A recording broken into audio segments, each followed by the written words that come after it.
और कौन कौन सी चीज़ हमारे डाउनसाइड को स्पॉन्सर करेगी जहां पे एक तर्कसंगत शॉट लेना अच्छा विकल्प है? ऐसे बहुत सारे स्टॉक्स हो सकते हैं, पर सावधानी किस तरह के स्टॉक्स में रखकर उनको अवॉइड करें।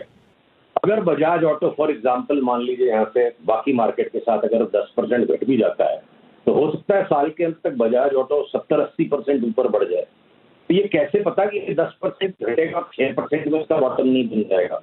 तो जहां सब्सटैंशियली लार्जर तूफानी अपसाइड के पोटेंशियल दिखते हैं, उन स्टॉक्स को हम शॉर्ट नहीं करेंगे। जहां पर अपसाइड बहुत लिमिटेड दिखता है साल भर में, जैसे वोल्टास का स्टॉक हो सकता है मार्केट करेक्शन में 10-15% बढ़ जाए और ओवरऑल वोल्टास अगले 3 महीने में 50% बढ़ जाएगा, तो मैं वोल्टास शॉर्ट नहीं करूंगा, उल्टा लॉन्ग करूंगा।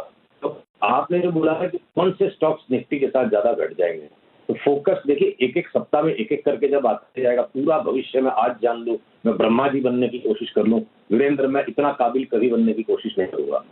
मेरे को बाजार के साथ साथ चलना पड़ेगा। इस वक्त फाइनेंशियल में शॉर्ट सेलिंग का सिग्नल है, रिलायंस में आ रहा है।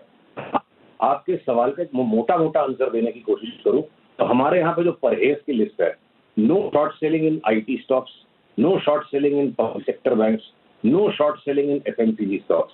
200 रुपए का करेक्शन अगर टाटा कंज्यूमर दे देगा, तो 200-250 रुपए के करेक्शन में शॉर्ट सेलिंग करके ज्यादा काबिल बनने के चक्कर में 500-700-800 रुपए के ऊपर की चाल छूट सकती है।